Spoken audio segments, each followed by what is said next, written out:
On the nature and characteristics of these devotional lyrics of the medieval ascetic saints, on their feeling, apprehension, and realization of this union with the divine, we would like to quote few words again from Tagore. Quote, when the poet, Tagore wrote it in the introduction of the poetical works of Dadu, edited by Professor Kirti Mohan Jain. Tagore writes, when the poet realizes the truth, he understands that the expression of truth is effortlessly beautiful. That is beauty in nature.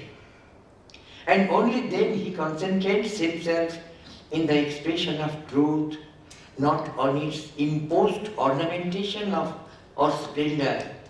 Even in social life, we observe that the material man, being deprived of this truth, passionately grasps the outward matter or objects only.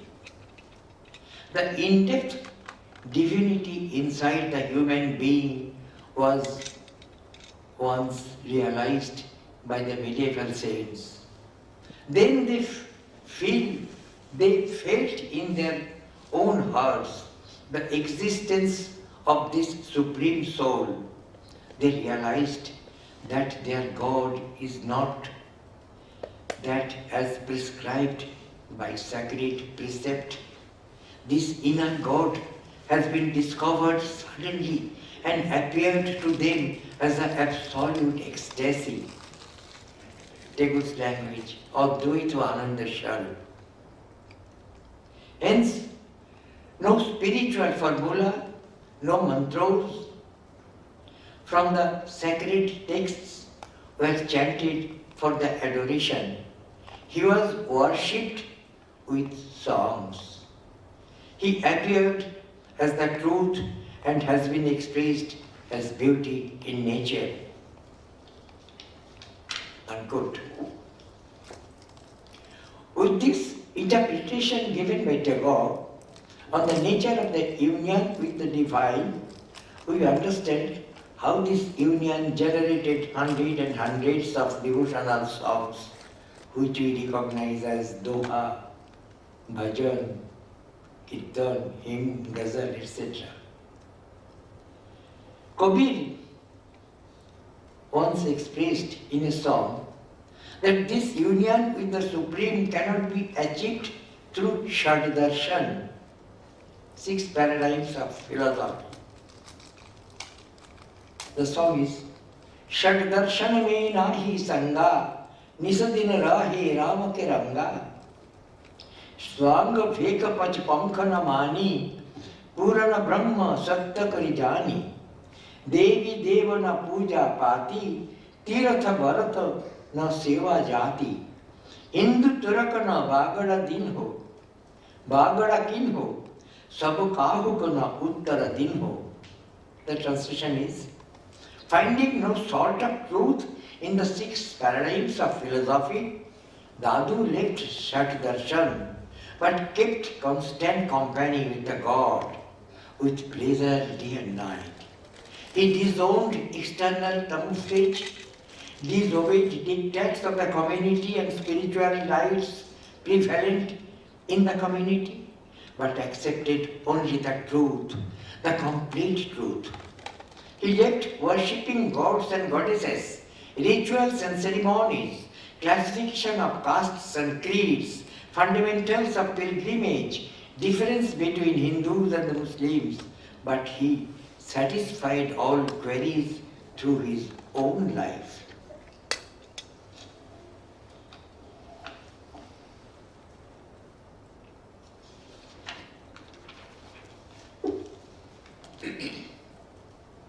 In the poet's language, Dadu पूछे देव तुम कौन सा जात कहावो बूढ़ा जाति न पाती है कृति कोई पाव. Dadu asked, "O God, which caste do you belong to?" The divine answer was, "I have no caste, no creed, no communal affinity. There is no alternative means to be with me but love." Another poem. Ahu maseti ahu dehura Sadguru diya dikhai Vitari seva mandigi bahuri kahi jai. This body is the mosque. This body is the temple. The Holy Guru has shown. In the inner sanctum, only worship continues. So, why look for it outside? Another song by Meera. It's from Kabir.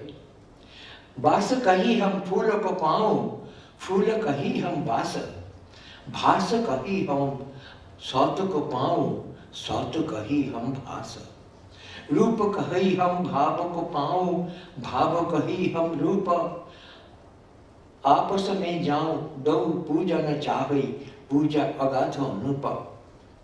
Fragrance yearns for the flower yearns for the fragrance. Manifestation looks for truth, and truth desires manifestation. Form seeks the idea seeks form. Both worship each other, boundless, infinite, and fathomless depth, seek the feet of each other.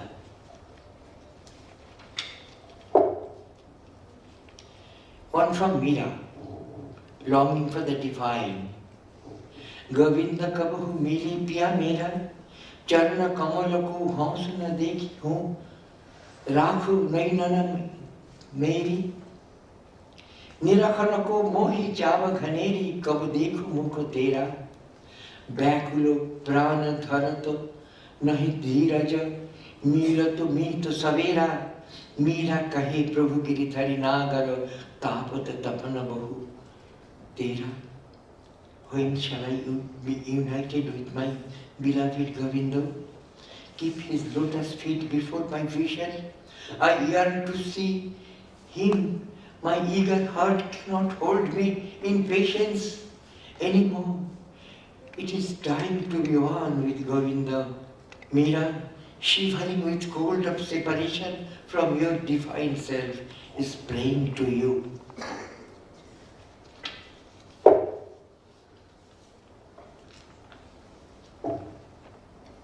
While interpreting the bhakti lyrics of that period, we come in contact with a new word, Sahaja Sadhana.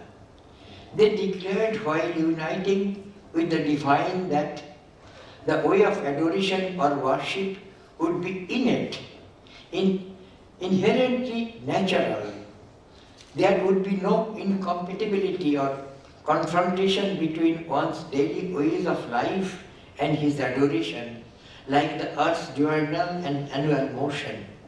Sundara Dasa, the devotee, wrote in his text Sahaja Ananda like this: Sahaja Niranjana sab mein soi, Sahajai Sankta miloi sab koi, Sahajai Shankara lagai seva, Sahajai Sanakadika Shuka deva, Soja Deepa Sahaji Samana, Sena Dhana Sahajai Rasapana, Janarai Dasa Sahaja Kom Bangda, Guru Dadu Sahajai Ananda. Translating this, the divine, the absolute being, remains in everything congenially and innately. Likewise, the saints also unite with everybody in an easy, natural way. To name Sant Shankar, Sant Shanaka, Sant Shukadeva, all strive at ease, as even Deepa, Shena, Dhanna, Shoja, to name some of the devotees who drink cup of ecstasy with perfect ease. Hridash was also a sadhaka in this Sahaja way, as was Dadu. Now I remember 2 or 3 couplets on this Sahaja concept from the song of Dadu. Sahajai Sahaja Samai ke le Gyanoi Bandhya Gyana, Marmai Marma Samai le Dhyani Bandhya Dhyano. It is very difficult for me to pronounce correctly, excuse me. Dushtoi Drishti Samai le Suratai Surati Samai, समझई समझ समाइले लय सो लैले लाई भावई भाव समाइले भगतई भगत समान प्रेमई प्रेम समाइले प्रीतई प्रीति रस जाना. Translation is, concentrate your sahaja in his sahaja, congregate your knowledge in his knowledge, contemplate your meditation with his meditation, conceal your heart in his heart, consecrate your feeling within your love, consort your eyes with his eyes, concord your love with love. This is the Sahaja way of the mystics. And few more words.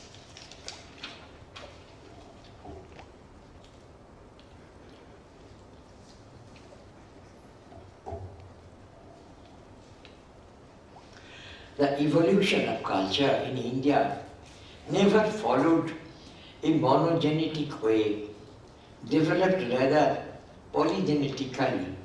The Bhakti movement is also a conglomeration of heterogeneous elements, where Sufism played an indispensable role to mold Bhakti with mysticism, as my former lecturer told about Sufism.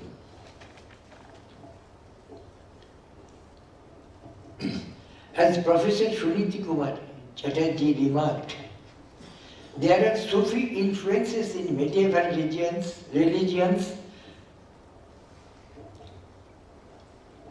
in the organization of the monastic life of certain Indian Vaishnava sects. It must, however, be admitted that in Muslim times, particularly after the 14th century, Iranian Sufism brought some new literary and mystical atmosphere and ideology in some of the Vaishnava Bhakti schools of India, and these were assimilated within Indian region. Unquote. The following song from Dadu bears the testimony of that polygenetic Sufi Bhaktism. जगत जगत पति देखिए परान परमानंद सोबत की साई मिलोई दादू होती आनंद जहो तहो साथी दंग होई मेरे आनंद नैन बोइन हेरदे रहोई पूर्ण परमानंद नैनहु आगे देखिए आत्मा आंतरी सोई तेज पुंज सब भरी रहा झिलमिली होई. Keep yourself awake. Have a full view of the Lord of the universe. It is a matter of utmost pleasure. Even if you meet him while asleep, it is also delightful. He accompanies you everywhere as your comrade. It is such a matter of joy.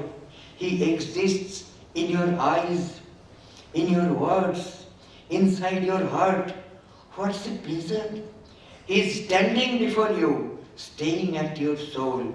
He is the drizzling everywhere. He is the power and strength behind you. He is glittering and drizzling everywhere.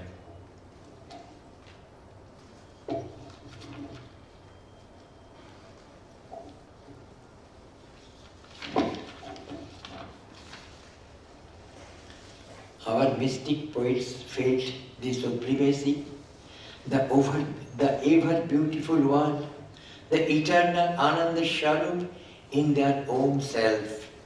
And hence the fountain source of music sprang forth from within their hearts. Most of them were of depressed castes, belonging to the lowest stratum of the society. They had no formal education, no degree per se. Even some of them were not literate, but they owned wisdom, the essence of truth. That is why they could easily connect to the divine, strive for the union with the Supreme.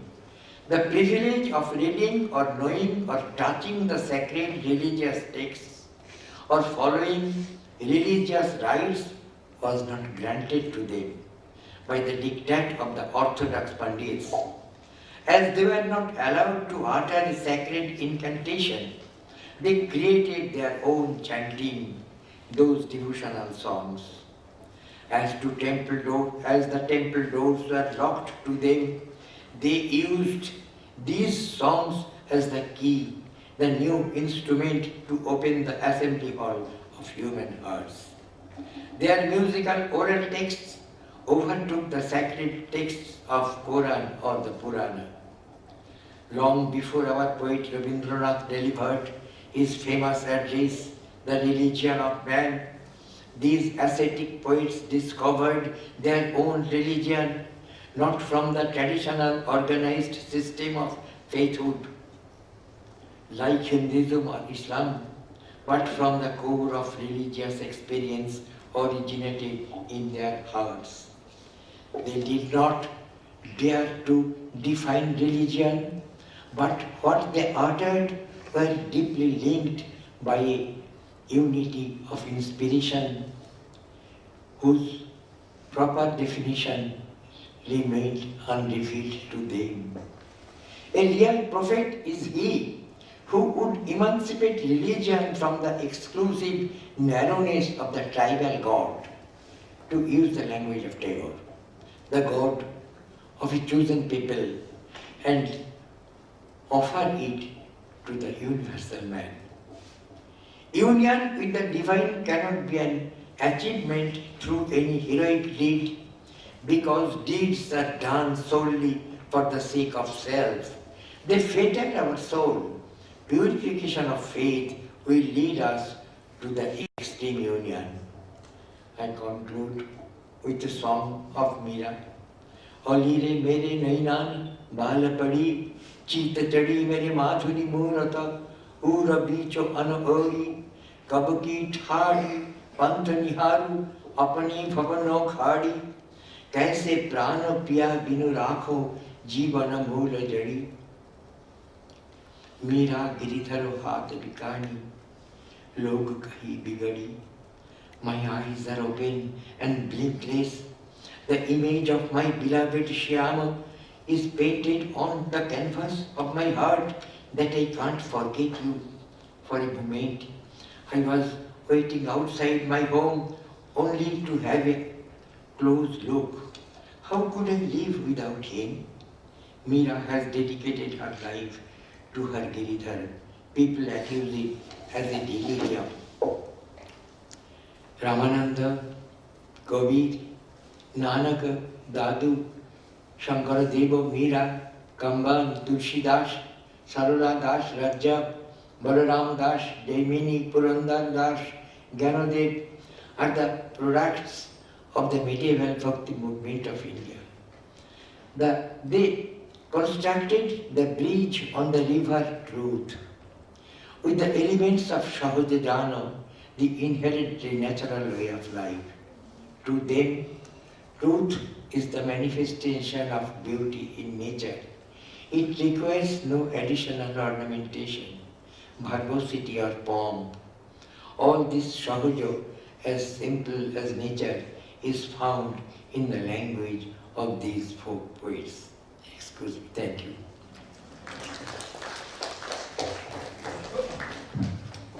Thank you, Professor Boshu, for this extremely rich exposition of the poetry of the medieval saint poets. Could I request our last speaker of the afternoon, Dr. Nandita Boshu Sarvadhikari, to deliver a presentation. Thank you.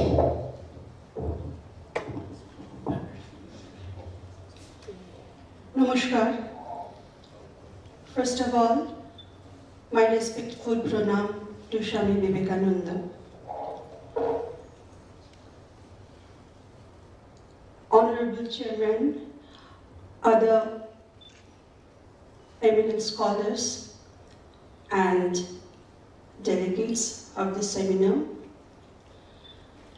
I have been entrusted with presenting a paper to throw some light on the role of Bhakti Sangeet or devotional music of Vaishnava, Shakta and Baul Kals of Bengal before this August assembly.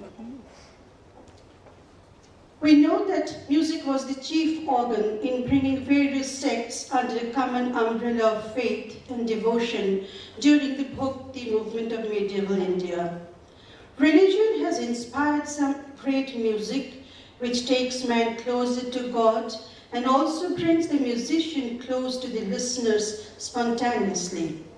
Music has great aesthetic and emotional appeal, which has a motivating factor in communication. A number of prophets and apostles appeared in the tradition of the galaxy who emphasized the bond of universal love, the fundamental equality of all religions, and oneness of God in their songs. The same poets or their followers, whether Shaiva or Vaishnavite, composed, sang, and passed on thousands of songs through oral tradition. The names of the gurus or the worshipped deities and the name of the composer are mentioned in the songs. Devotional music has two streams. One is close to the art music, while the other flows nearer to folk music. As devotional music gives priority to mass appeal, the melodies are often like dhun ragas, free from rigid rules and regulations of conventional ragas. These songs are often rendered as an admixture of solo and group singing. The audience also often participate in the community singing, hailing God or Guru. The oldest songs of Bengal were written in the formative period of Bengali language called Charjapadas, sung by Sahajajani Buddhists of the 9th to 13th century. This tradition blossomed forth amazingly during the period of the Krishna Bhaktas, as Sangeet Sadhana was an integral part of the Vaishnava religion, and Bhajana, Kirtana, Vishnupada, Dhrupada, Dhamar, etc. became the predominant styles. Vaishnava Padavali is brimful with poetic impulse and has been very popular in Bengal, not only for the Vaishnavites, but also for other sects of the society.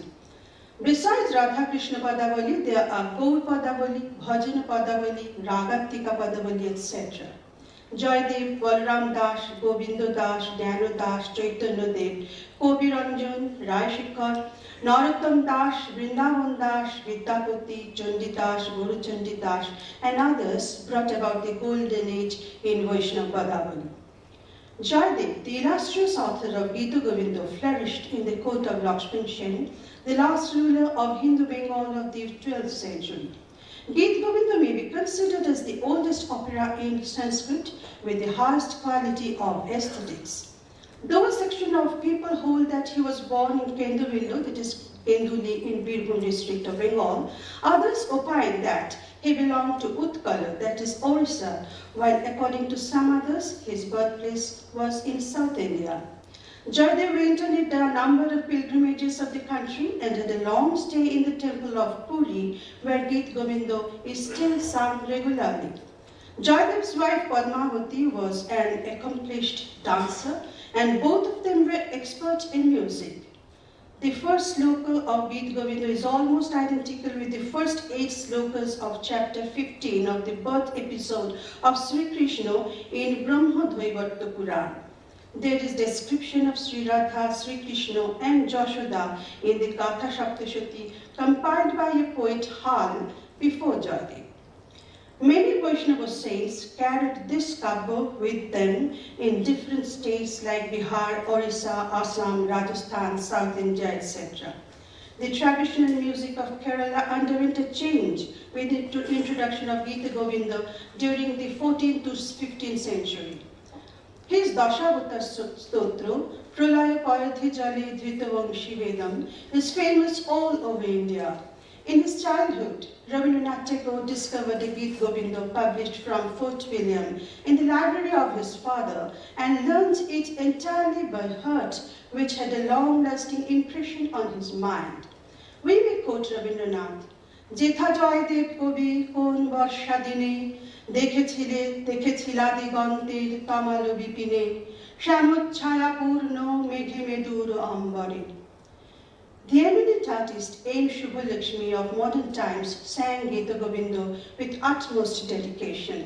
Raghunath Panigrahi of Orissa also enchanted people singing Gita Govinda. In Lucknow also it was cultivated. Khetra Mohan Goswami, the great musician of Vishnupur, Bankura, made notation of Gita Govinda, learned from his guru Ramshankar Bhattacharya.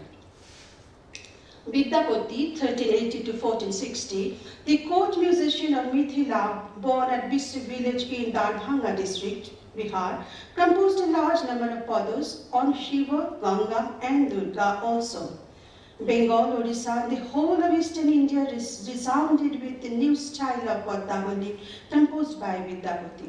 His new contribution, the language Brojabuli, is a mixture of Java, of Maithili, Bengali, and the dialect of Brojo, the land of Krishna's glorious activities with Radha and the gopis. His language was rich and sophisticated.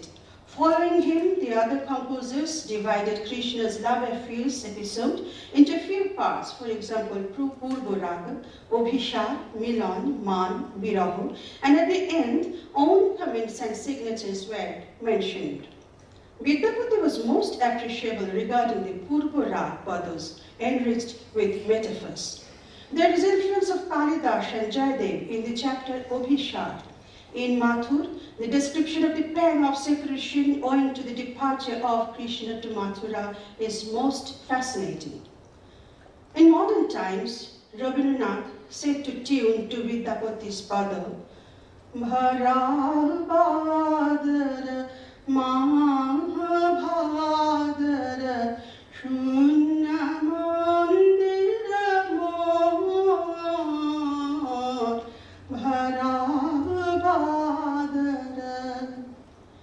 Chandidas of the 16th century was born in Nanura, Birbhum district, while others opined that he was from the village Hatna near Bahura. He was priest of a village temple and a most learned person with musical aptitude.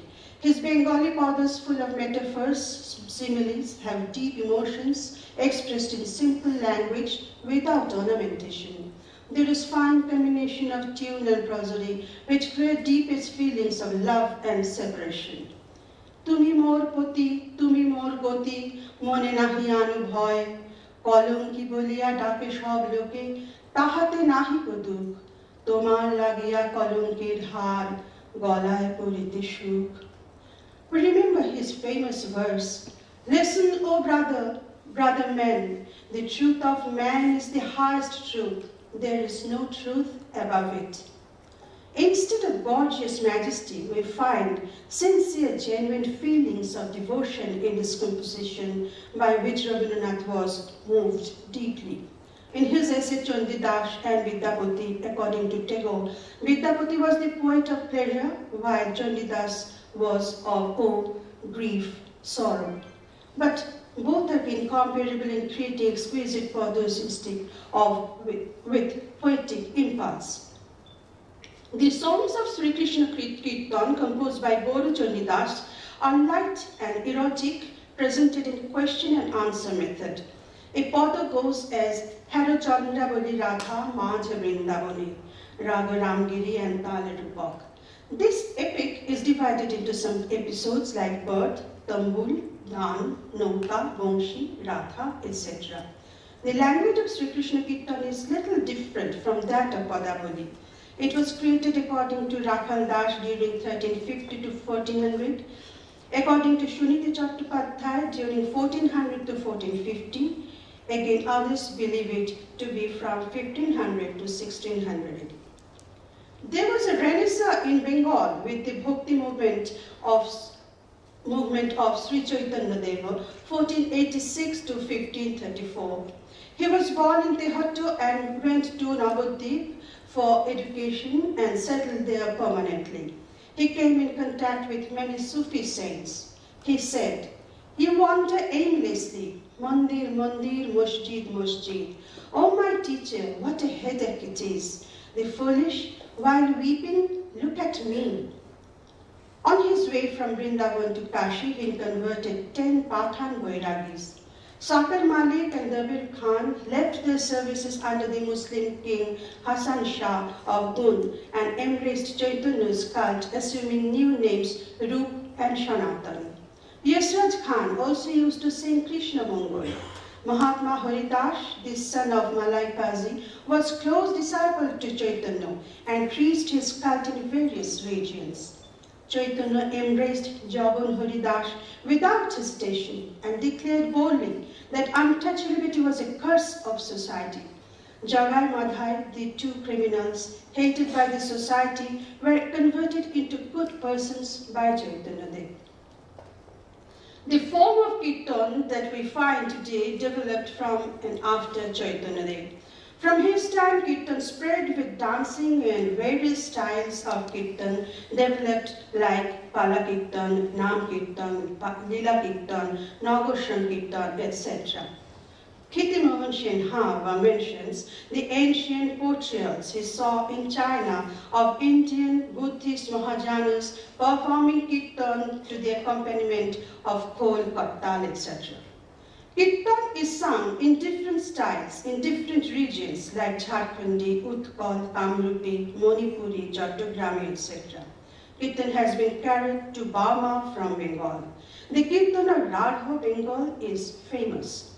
After Gauchandrika, in the beginning, the Kirtanias recite and sing the dohas and explain the meaning in various ways through akhars, the free verses with simple, easy tunes where the artist has the freedom of embellishing the ancient padas.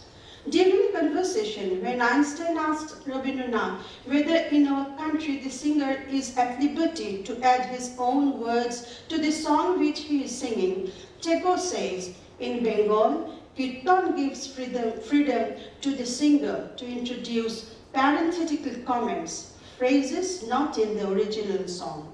This occasions great enthusiasm, and the singer in all his variations must keep the rhythm and the time which is fixed. They often use high-quality ornamental languages as and when required.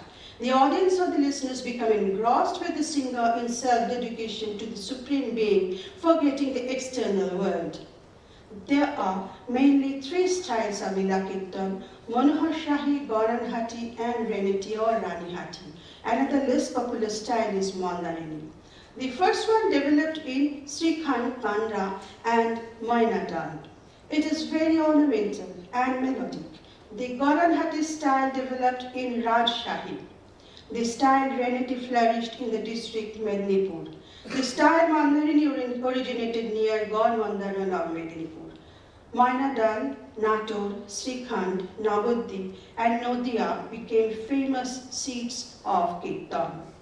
A grand festival of Kirtan was organized in Khetri in 1582 by Narottam Das Thakur. The padas were categorized according to rasas. For example, Rash, Jhulan, Vashav Shajjita, Mathur, Khondita, etc. There was great development in the playing of Srikhol. There were numerous ragas and talas involved in Kirtan. Various ragas of North Indian classical music began to be introduced, being simplified.